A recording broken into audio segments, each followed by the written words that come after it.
aqui no 19º Congresso de Ufologia Brasileira de Porto Alegre e vamos entrevistar uma das palestrantes do evento, a professora Margarete Áquila, que é matemática, hipnóloga, espiritualista, musicista e ufóloga. Então, dada a sua experiência no assunto das abduções, implantes, contatos com extraterrestres, dos seus pacientes, eu gostaria de saber se você percebe que a abdução é sempre feita por seres tidos como malignos. Não, nós vivemos num universo dual. Então, no momento atual da humanidade, nós vivemos o bem e o mal, o claro e o escuro. Nós estamos sempre vivendo com os opostos. E não seria diferente com o contato que a gente tem. Pelo que eu tenho notado, tanto na área espiritual quanto psicanalítica, nós funcionamos com o que a gente chama de sintonia. Então, tudo o que eu penso, o que eu sinto, o que eu faço, aquilo que eu emano de mim, que vem do mais profundo da minha alma, eu vou estar encontrando fora exatamente o que eu vejo dentro. Então não seria diferente numa humanidade onde ainda nós subjulgamos a natureza, subjulgamos os animais irracionais, subjugamos a própria pessoa que está do nosso lado, né? Na nossa vida, com poder, com manipulação e controle, enfim, não seria diferente. Então as pessoas têm sim contato com seres negativos, mas estão muito condizentes com o nível de ética e de moral espiritual evolutivo dessa pessoa. Mas é aquela pessoa que aparentemente para nós que convivemos com ela é uma pessoa humilde, ela é espiritualizada, ela é boazinha, ela é educada e ela passa por um processo traumático, assim, que fica cicatriz, fica o trauma, fica a marca física às vezes, é feito a revelia da vontade dela. Primeiro assim, que nós aqui na terceira dimensão a gente consegue enganar bem quem que nós somos, né?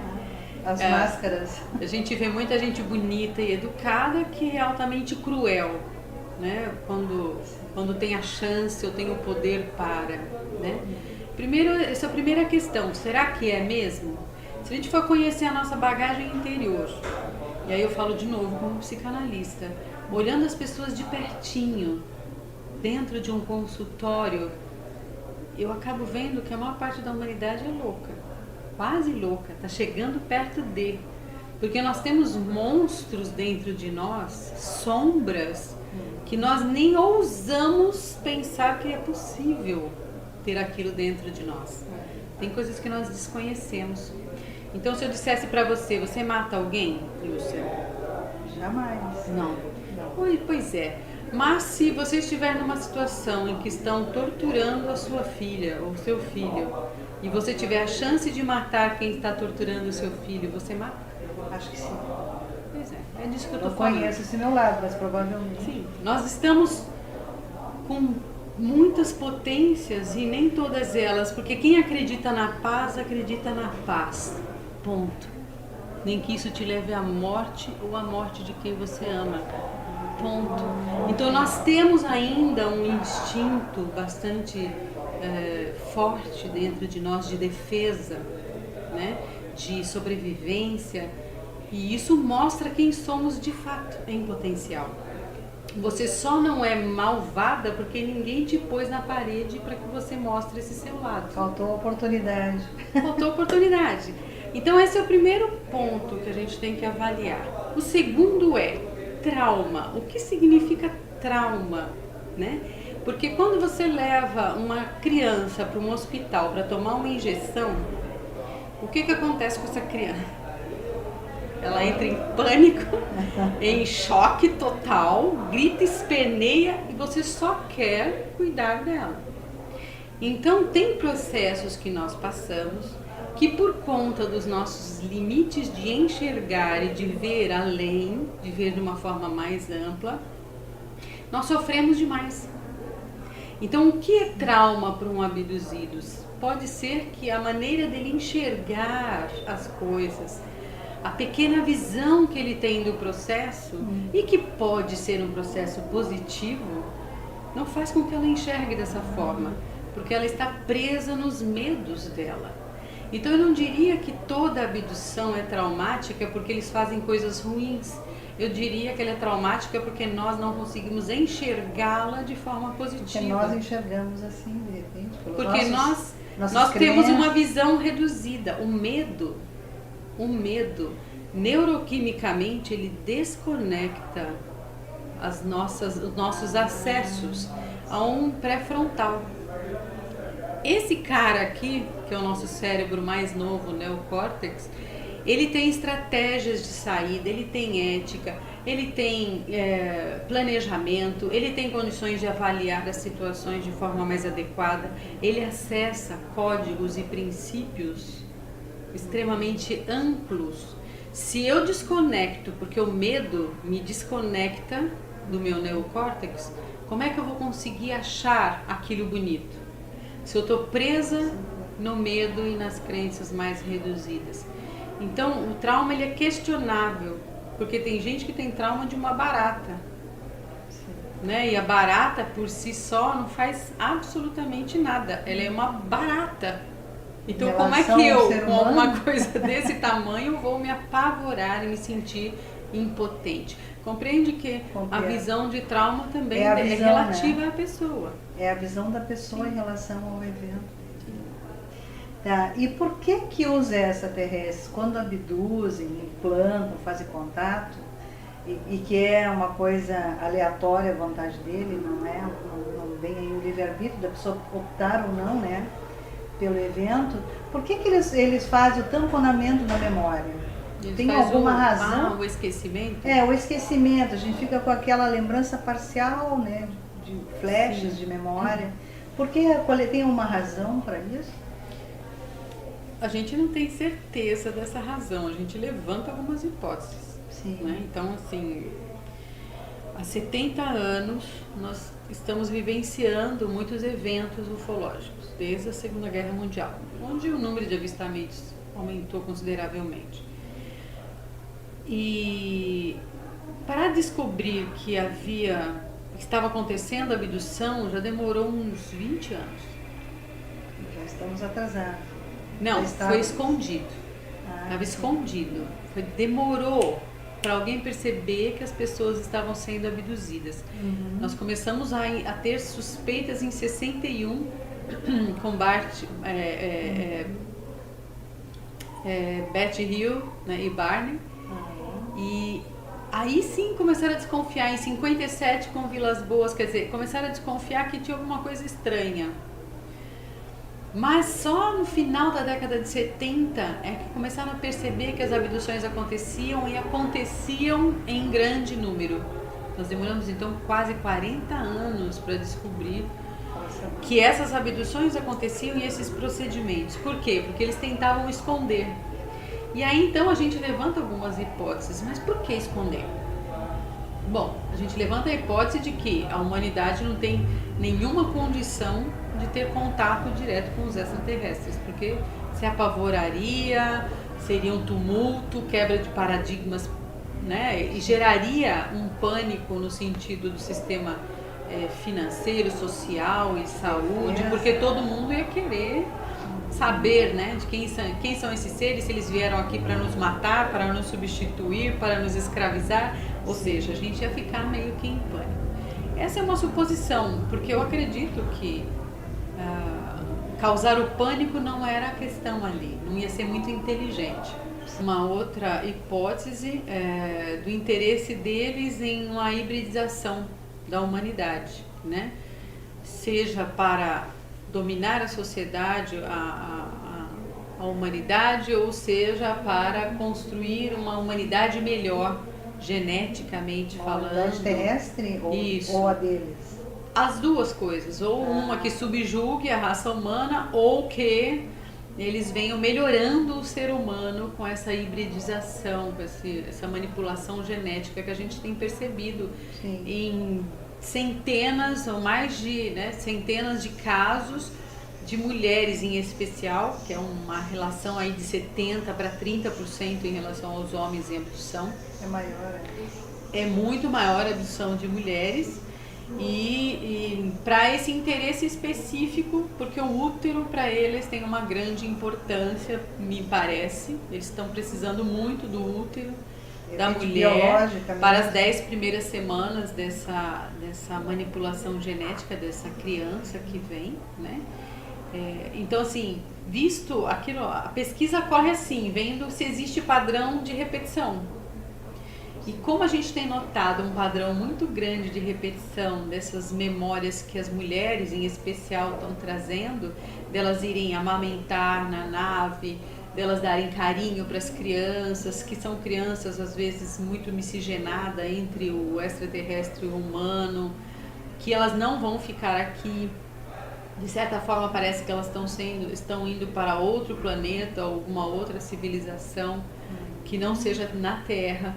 Então a gente percebe alguns padrões que estão acontecendo, né? A gente supõe que eles têm algum interesse em mexer no DNA, na genética humana e também em formar uma nova humanidade em algum outro lugar miscigenada com extraterrestres. Os híbridos. E isso, pelo que a gente tem notado, vem mudando um pouco de geração a geração, e eu estou falando desde os primeiros, né, processos de hipnose que eu vou acompanhando, que os estudiosos no mundo inteiro estão trazendo à tona. Mudou. Então, antigamente você via uma mistura muito grande, você não sabia se era um ET, se era um humano, tinha uma cabeça diferente, olhos diferentes, mas o corpo humano. Hoje já muitas mulheres relatam que eles estão exatamente iguais aos humanos. E que de certa forma alguns já vivem aqui, já estão presentes aqui. Nessas suas hipnoses aparece algum híbrido para ser tratado lá com hipnose? Olha, isso é muito delicado, porque aparece muita gente que confunde o evento ufológico. Muita gente que está no processo de esquizofrenia, que tem uma psicopatologia séria e que jura que é um ET. Então é muito delicado definir isso. Eu conheço um ser que é híbrido. Já dei palestras falando disso. Um ser que tem transformações físicas. Mas são poucos os que... Eu conheço um. A Mônica também conhece, tanto que eu conheço quanto o outro, que também tem transformações físicas. Mas são da geração mais antiga, da década de 60, que nasceram na década de 60. Então são as primeiras gerações de hibridização. Que eu acompanhei um caso específico, eu inclusive relato isso no livro, o Projeto Contato.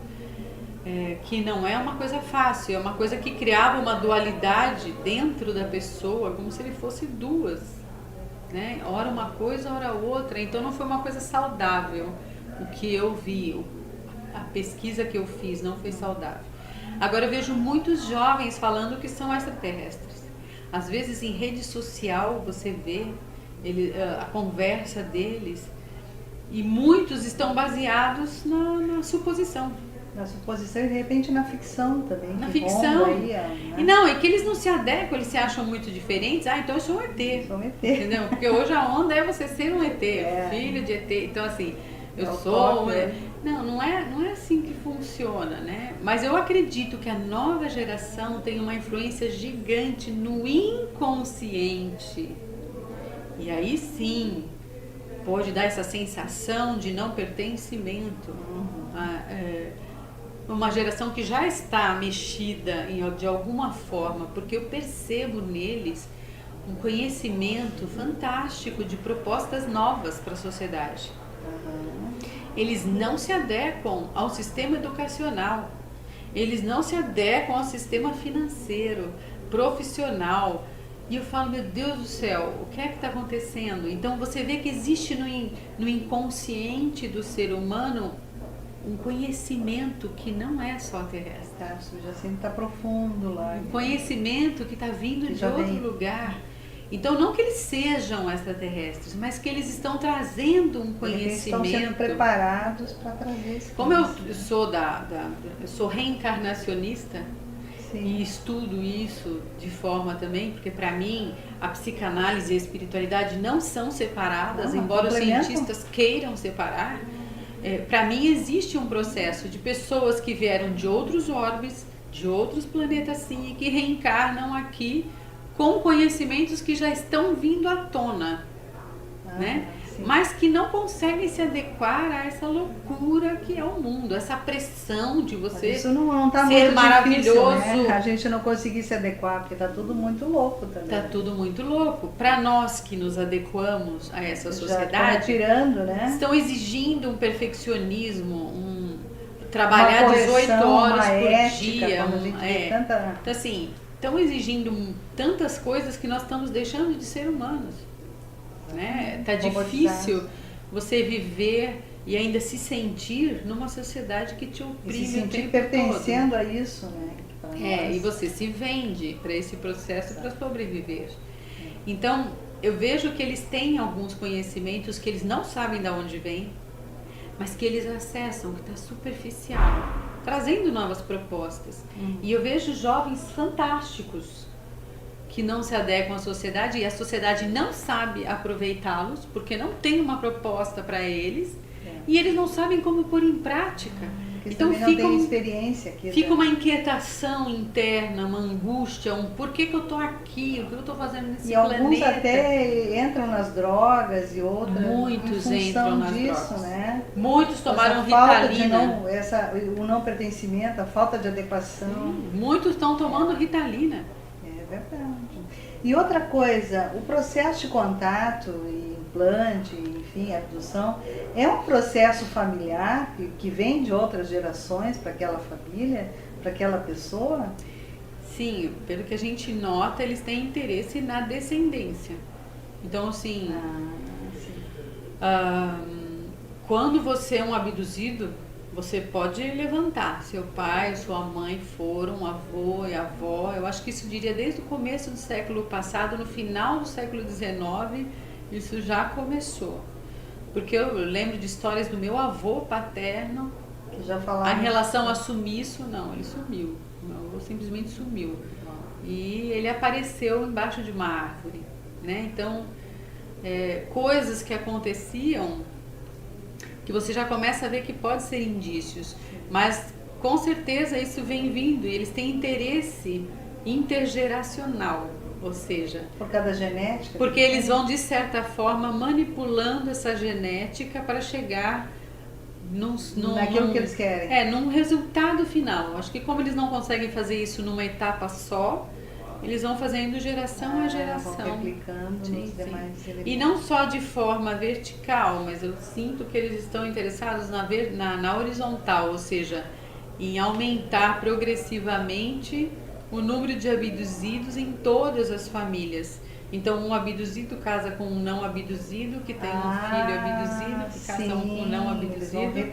Então, essa não vem só na vertical, com a descendência, mas vem também na horizontal. Então, isso está se ampliando. Eu acho que interessante esse processo, porque nós já vivemos a intervenção genética. Pois é, lá no início, né, com os Anunnakis, nós já vivenciamos com nossas isso. Origens. Né? Nós demos pulos fantásticos genéticos na evolução. E por que não de novo? E por que não ver isso de forma positiva? Exatamente, sem esse paradigma tão ruim que implantam. Exato, de dominar a humanidade e tal. Se fosse tão ruim assim, já teriam implodido o nosso planeta. Eles têm condições para tudo. Mas eu vejo que eles estão querendo criar aquela memória que você falou, né? Porque é fragmentada. Porque eles estão querendo construir um inconsciente coletivo.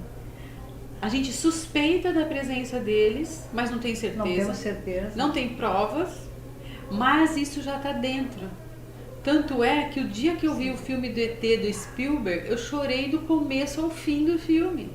Porque me trouxe uma certeza tão grande daquilo. Falei, gente, eu nunca imaginava que eu tivesse certeza que ET existisse. E olha que eu era mocinha na época, adolescente. E então hoje a moçada já fala disso com naturalidade. As crianças pequenininhas. Criancinhas. Então eles estão construindo um arquétipo da presença deles que está facilitando a humanidade a aceitar essa convivência cósmica, que é o que Chico Xavier falou. Sim. Em 2019, da data limite.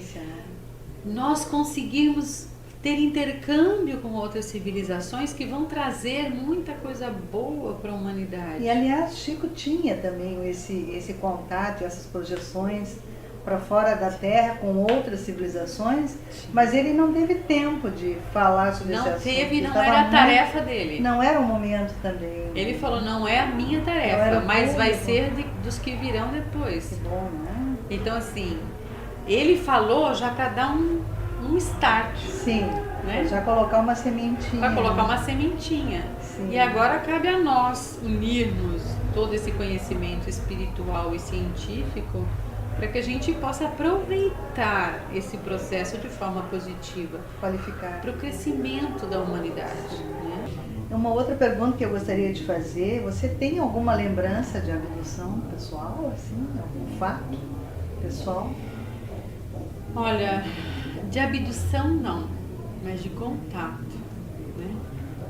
E para mim foi transformador, embora eu já conhecesse do assunto, procurei estudar. O nome do meu projeto musical, que é Chendra, veio de um termo ufológico do Pazuello, que é um portal interdimensional de luz. E eu acredito que música seja esse portal entre dimensões.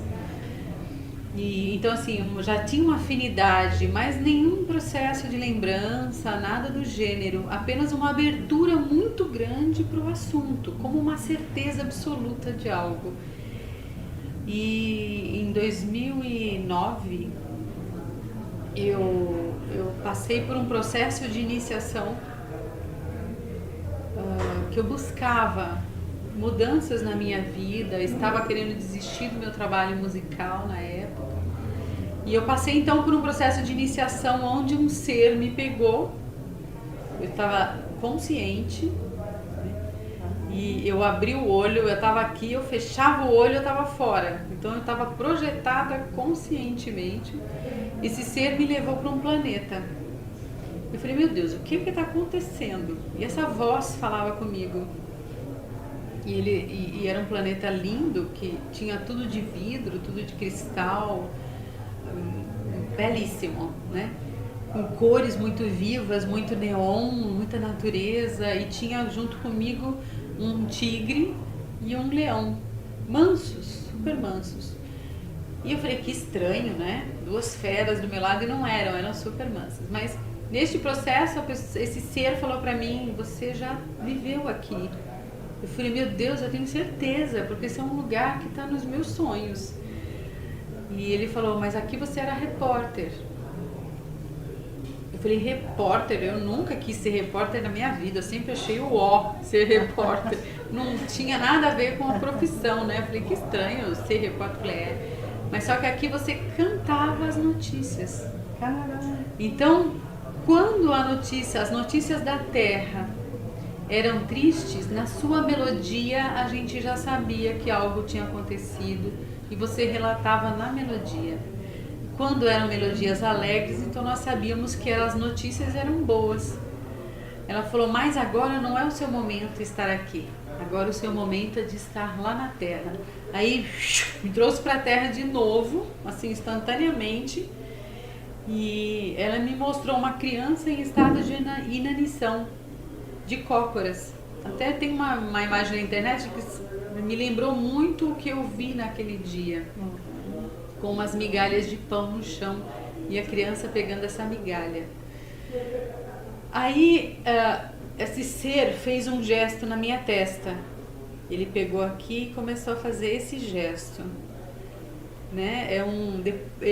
Depois que eu fiquei sabendo que isso é o que a gente chama de toque de Hegel, de um planeta Hegel, que são seres psíquicos com leitura psíquica. Eles conseguem ler os pensamentos e compreender esses pensamentos. São seres muito sábios na área psíquica.